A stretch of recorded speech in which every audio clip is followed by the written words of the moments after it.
반갑습니다. 장종료 시장점검입니다. 코스피 지수 조정에 돌입했는데 말씀드렸듯이 조정에 들어갑니다.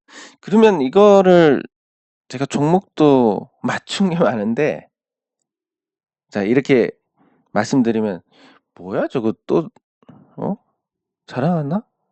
뭐 의미가 있나?' 뭐 이렇게 생각하실 텐데 맞습니다. 자 그러면 왜 맞추느냐? 왜? 그냥 이 말, 저 말, 요 말 다 합니다. 다 해서 자 제가 이 말 저 말 요 말 다 했으니까 기억을 하고 있다가 맞았네. 보세요 맞췄습니다라고 하는 겁니다. 예. 그래서 이런 게 진짜 아무 의미가 없고 다만 제가 대형주 매도에 대한 글을 썼습니다.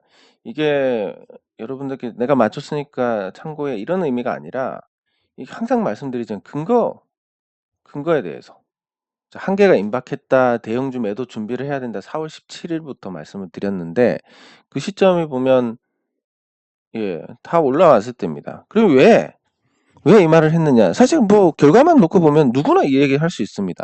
심지어 뭐 사람들이 볼 수 없는 이 사이버 공간에서는 자 형제가 있으면 형이 있고 동생이 있습니다. 야 너는 상방 주장해. 난 하방 주장할게. 그럼 둘 중에 한 명은 결과를 맞추게 됩니다. 이게 의미가 없습니다. 다만 이 왜라는 부분에 대해서 말을 할 수 있어야 된다. 제가 말씀드리지 않았습니까? 그 실적 대비해서 거의 한계치에 왔다. 이제 부담스럽다. 이건 부담스러운 거다. 조정을 받을 가능성이 높다. 그러면 여기에서 하나씩 맞춰가기 시작합니다. 뭘 맞춰가냐면 지금 어떻게 보는지를 보여드리고 있는 겁니다.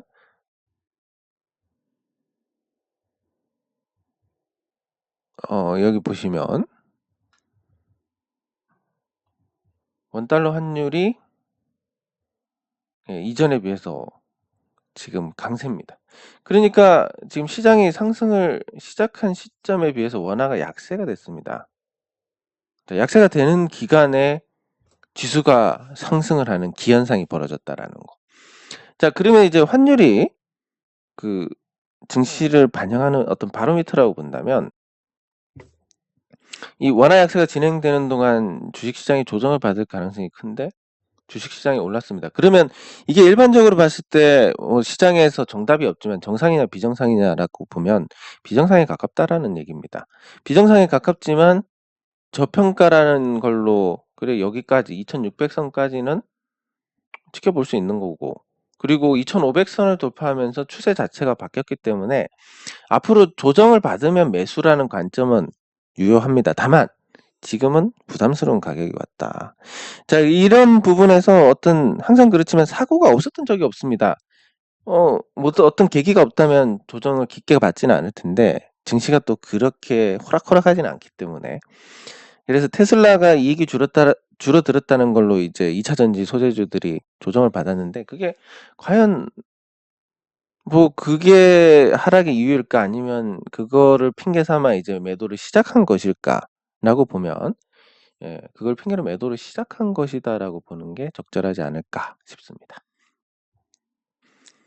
그래서 코스피 조정받는 거 당연한 거고 환율을 봤을 때 추가 조정의 가능성이 크다라는 그런 관점으로 보시면 되고 근데 중소형주들은 잔체가 남았기 때문에 코스닥 대형주, 코스피 대형주가 먼저 부러지고 중소형주들은 나중에 여기서 부러지는 유동성이 잔치를 한 번 더 할 것이다라고 그런 관점에서 볼 수 있습니다. 왜냐하면 이건 조금 이따 설명을 드릴 건데 돈이라는 게 여러분께서도 그렇겠지만 자 여러분들 차익 실현을 합니다.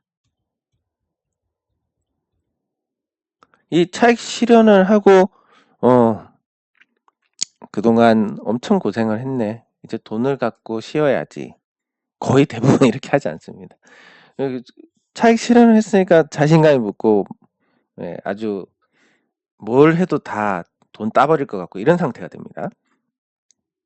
자, 이런 상태에서 다른 종목을 사는 거지 색실현을 했다고 쉬지는 않습니다.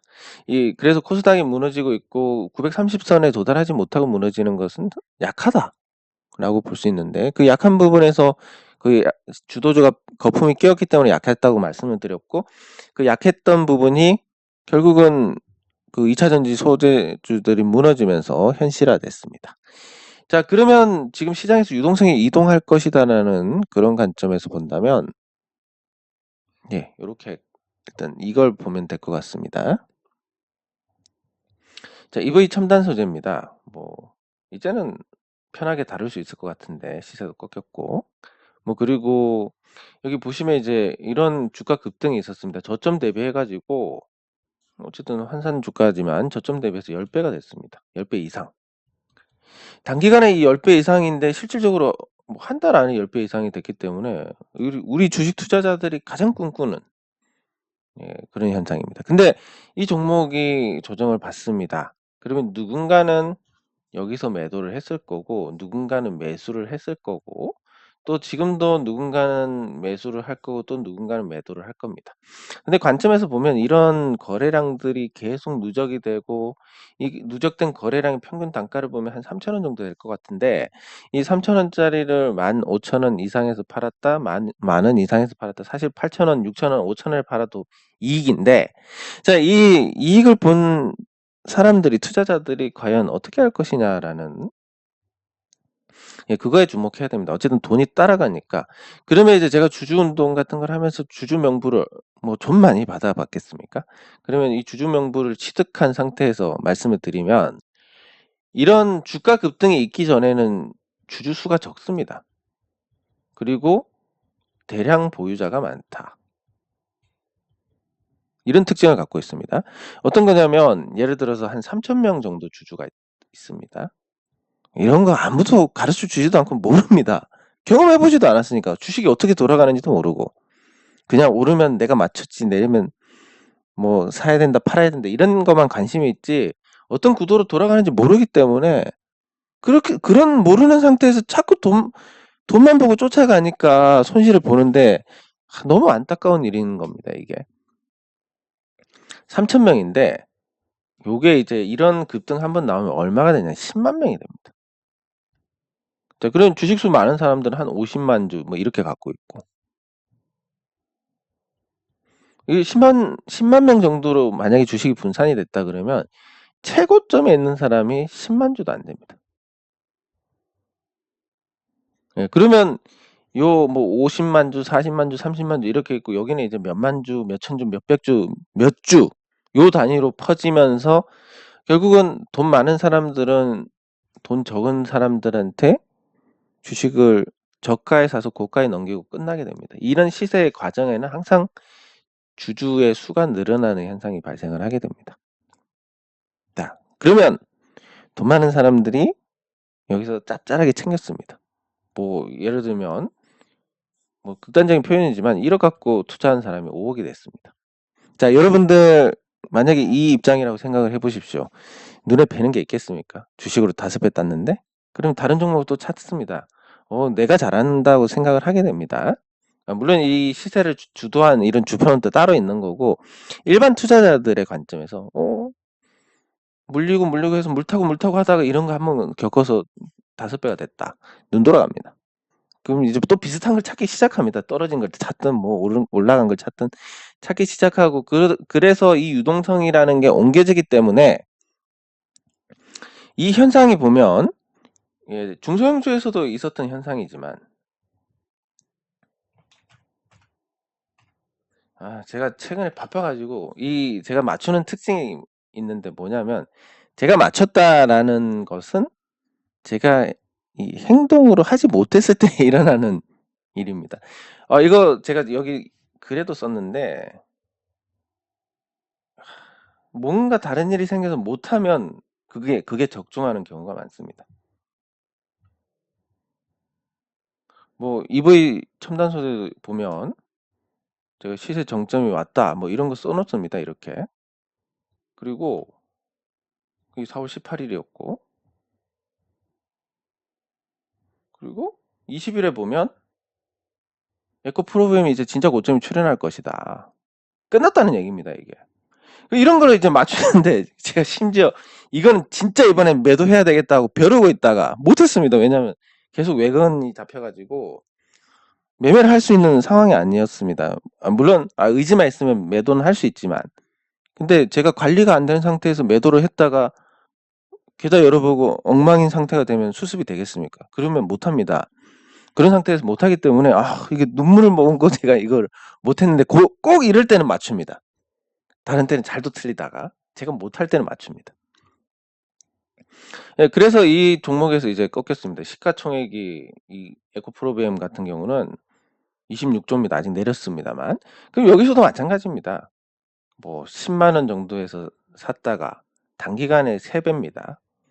그 이것도 아까 말씀드린 것처럼 주주들이 소수였다가 주주가 다수가 됐고 돈이 많은 사람이 돈이 적은 사람한테 촥 분산해서 뿌려서 나가게 됩니다. 그러면 이런 사람들이 그러니까 이 시세를 주던 주포 말고 얼떨결에 얻어 걸려서 수익 본 사람들이 얼떨결에 얻어 걸렸네, 세력한테 얻어 걸렸네, 아니면 뭐 시장이 이렇게 반응해서 내가 시장 덕분에 수익을 냈네 이렇게 생각합니까? 아니면 내가 잘나서 수익 났다 생각합니까? 말은 그렇지만 속으로는 내가 잘나서 내가 주식 투자의 신이야 이렇게 생각을 하게 됩니다. 예, 그렇기 때문에 이게 이 사람들이 여기서 이제 털고 나갑니다. 그 털고 나가서 내린다기보다는 내리는 걸 보고 내립니다. 주가가 이제 끝난 것 같아. 여기서 내려야지. 자, 그럼 이 돈을 번 사람들이 다른 종목을 사게 되고 이게 유동성이 한 번 더 시장이 꺾일 때 한 번 더 일어나기 때문에 늘어나고 몰리기 때문에 중소형주들은 한 박자 늦게 조정이 오고 대형주들은 지수하고 같이 조정을 받는다라는 얘기입니다. 자, 이런 구조에 대해서 이해를 하신다면 대형주는 팔고 중소형주들은 조금 더 지켜봐야 되겠다. 이런 판단이 서실 거고 아마 대체로 이러는 게 맞을 겁니다. 네. 이거에 대한 이제 설명이고, 자, 그러면 댓글 확인하도록 하겠습니다. 제가 어제 그 얘기를 왜 했는지를 목적을 잊어버려가지고 그랬는데, 예, 감사합니다. 제가 목적을 잊어버렸다가 생각이 났습니다. 네, 감사합니다. 예, 뭐냐면 그 보는 관점이 서로 다 다르다라는 그런 거였는데, 저는 이제 앉아 있다가 눕고 싶고, 네, 감사합니다.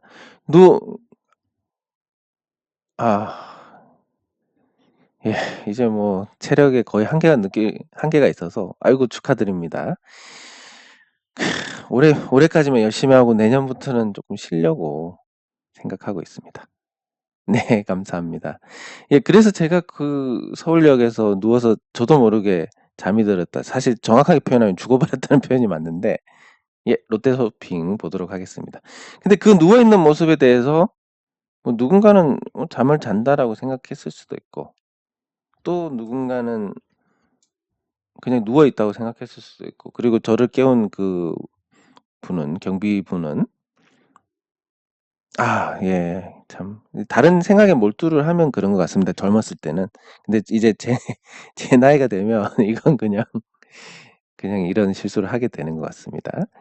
네, 감사합니다. 그래서 그분이 보신 시각도 다르고, 제 옆에 또 누워 계신 분이 계셨는데, 그분의 시각도 다르고, 같은 현상을 보고 우리가 다양한 시각들이 존재를 합니다. 그러면 어떤 주식이 올랐다. 어떤 주식이 올랐다라고 하면 어떤 사람은 이거 세력이 올렸네? 또 어떤 사람은 좋은 주식이라서 올랐네?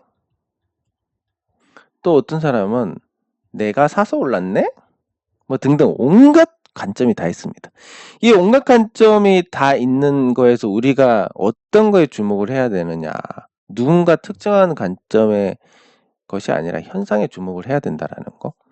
그 현상에 주목한다는 것은 무슨 얘기냐면 직접 들어봐야 된다는 겁니다. 그러니까 제가 왜 거기 죽어 있었는지, 예. 뭐 저는 잘 알지 않습니까? 근데 밖에서는 저 사람이 죽었나 어디 아프나 미동도 없는데 큰일 난 거 아닌가? 예. 아니면 뭐 그냥 누워 있는 거겠지 등등 온갖 시선이 있지만 그거에 대한 정답은 그 현상을 일으킨 저만 알고 있는 겁니다. 물론 맞출 수도 있지만 그게 목숨 걸고 이거 틀리면 너 목 잘린다 그러면 못합니다. 그렇기 때문에 주식 투자도 마찬가지로 이게 반드시 오른다? 누구도 모르는 겁니다. 그러면 단 현상을 일으키는 사람은 알고 있습니다. 누구냐면 2차 전지 소재주들을 폭등시키는데 과연 인위적인 어떤 게 없었겠습니까?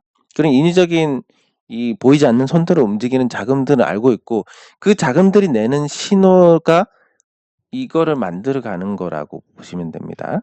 그러면 이게 조금 더 깊이 들어가서 뭐 방송이나 이런 데서 열심히 떠들면서 2차 전지가 간다 해서 올라갑니다.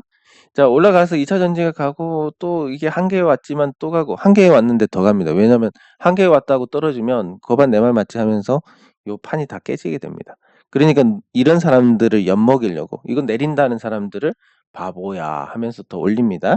그러면 그 사람은 완전 바보가 되고 더 이상 이 종목이 오르는데 반대 목소리가 없다 했을 때 뭐 좋은 뉴스들이 빵빵 터지면서 이제 매도가 쏟아지는데 더 이상 이제 좋은 뉴스가 쏟아질 게 없다라는 것은 이미 시세가 끝났다라는 거. 그 현상은 누가 봤을 때는 이거 더 올라간다. 아니면 누가 봤을 때는 뭐 깨지는 거 확인하고 팔아야 된다 등등 온갖 이론이 있지만 그 이론들은 실전에서 해보지 않은 사람들이 만들어내는 겁니다. 실전에 가면 이미 여기서 샀던 사람은 여기서 팔지 여기까지 갖고 있는 경우도 거의 없고 이 실전에서 깨지고 팔면 뭐 꺾이는 거 보고 판다 이거 실전 경험 없는 분들이 하는 얘기입니다. 막상 꺾이는 거 보면 못 팝니다. 예. 그런 어떤 본질적인 현상을 일으키는 쪽의 얘기가 아닌 그 현상을 보고 수박 거달기로 보고 자기 마음대로 판단해서 이렇다 저렇다 하는 거를 대부분의 투자자들이 거기에 그게 정보라고 생각하고 거기에 휘둘리면서 투자가 잘못되는 겁니다. 항상 본질을 보자라는 거.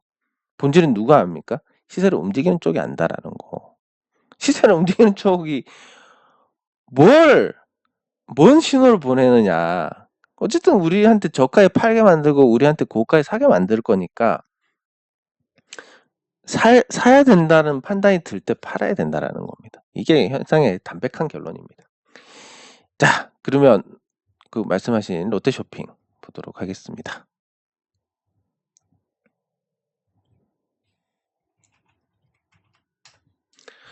자, 롯데쇼핑이 많이 떨어졌습니다. 그 롯데쇼핑에 대한 부분은 참 좀 안타까운 게 있습니다. 괜찮은데 경영을 못 하니까 그 보면 이게 이제 저 회사 자체는 괜찮은데 일단 어떤 부분이 있냐면 롯데의 어떤 인력 관리를 보면 해고를 못 합니다. 그리고 뭐 일반 기업들은 어떤 제도가 있더라도 잘 챙겨 먹지 못하는데 롯데는 잘 또 그런 거 다 챙겨 먹습니다. 뭐 육아, 휴직 이런 거 다 챙겨 먹습니다. 거의 공무원이고 뭐 조금 더 하면 조금 더 표현을 하자면 롯데가 거의 뭐 자선기업이다. 이런 생각이 들 정도입니다. 한마디로 이제 비용에 대한 과감한 조정이 안 된다는 거고 그러면 비용에 대한 조정이 안 되는 대신 장점도 있습니다. 급여가 낮다라는 거. 그러면 이제 이 급여가 낮은 인력들을 잘 활용을 해서 최대한을 뽑아내면 되는데 그게 이제 오프라인에서는 가능했는데 지금 온라인에서는 좀 힘들고 무엇보다 이제 온라인에서 감각 있는 사람이 이걸 잘 구축을 해야 되는데 나이 든 사람들 이거 하다 보니까 온라인 쇼핑도 안 해본 사람들이 결정을 하니까 플랫폼을 되겠습니까 이게? 자 그리고 인력 관점에서 본다면 2000년대하고 2020년대하고 2000년대는 보면 제 주변에 제 또래들 대형마트에 많이 취직을 했습니다. 그냥 막 취직합니다. 동네 마트에서 배달하다가 대형마트에 들어간 친구도 있고 그냥 뭐 알바 때문에 알바한다고 갔는데 얼떨결에 채용해가지고 지금까지 다니는 친구도 있습니다. 예, 이런 식으로 이제 그 대형마트가 채용을 주도했던 시장이라면 지금은 뭡니까? 젊은 친구들 다 쿠팡 가 있습니다. 그래서 이커머스가 이 채용을 주도를 합니다. 자, 그러면 여기서 다시 한 번 더. 롯데의 경쟁력이라고 하면 40대고, 롯데의 또 약점이라고 하면 또 40대입니다. 무슨 얘기냐면, 40대 직원들이 20대 직원보다는 열심히 일합니다. 이거는 뭐 부정할 수 없는 사실이고 20대랑 비교해서 애사심도 좀 있고. 근데 문제는 나이가 드니까 새로운 거 받아들이기 힘들고 뭔가 좀 일을 하는데 기존의 일은 훨씬 잘하는데 새로운 일을 가니까 이렇게 되더라. 그래서 쿠팡이나 이런 뭐 마켓컬리나 이런 데서 이제 물류 관련된 시스템을 구축하고 거기에 인력을 쓰는 과정들을 보면 금방금방 적응해 가지고 잘 하는데 물론 나태하긴 합니다만 롯데 같은 경우는 이제 열심히 하고 롯데에서 이제 이 배송 부분 인력을 이쪽으로 집중을 시켜서 하더라도 젊은 친구들 참 잘 못 배웁니다. 그러다 보니까 이게 지금 현재 롯데 쇼핑의 상황은 코로나가 끝나고 이 쇼핑의 기조가 옛날처럼 돌아오는 게 주가 상승인데 이게 이커머스로 무게 중심이 넘어간 게 쉽게 안 돌아올 것 같습니다. 배송도 많고 이미 익숙해졌기 때문에. 그러면 이제 롯데가 확실하게 이 온라인 쇼핑에서 만회를 해야만 되는데 그게 과연 될 것이냐라는 부분에서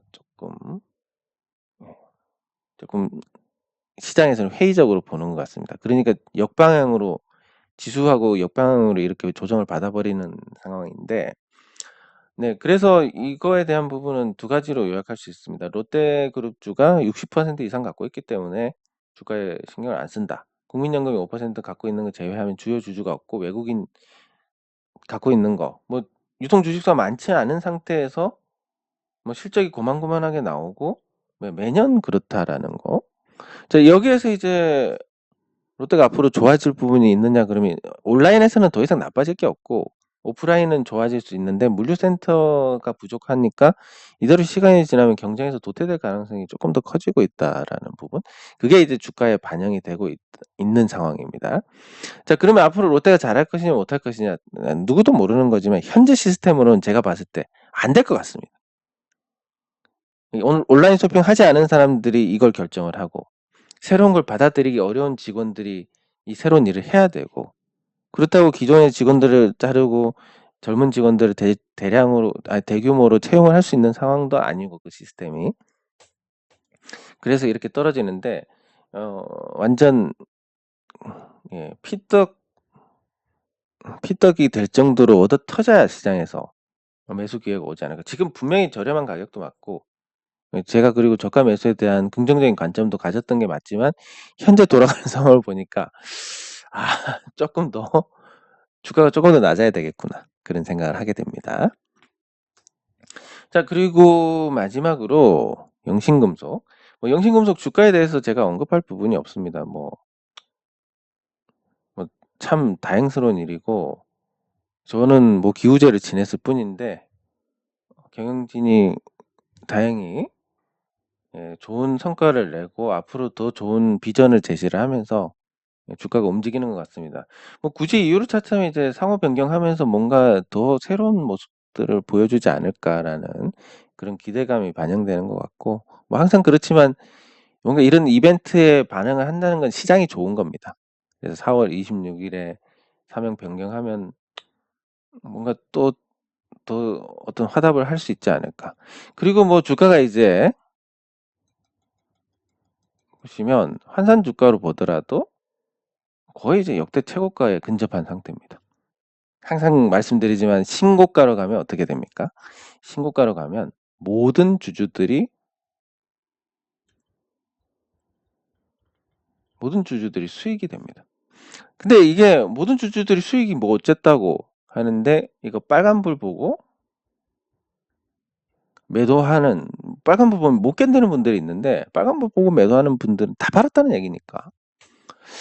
자, 그러면 신고가 후에 좀 더 괜찮은 흐름이지 않을까라고 생각은 하지만 절대 신규 매수 얘기는 아닙니다. 저는 3,000원 매수 얘기한 적은 있지만 그 위에서는 모릅니다.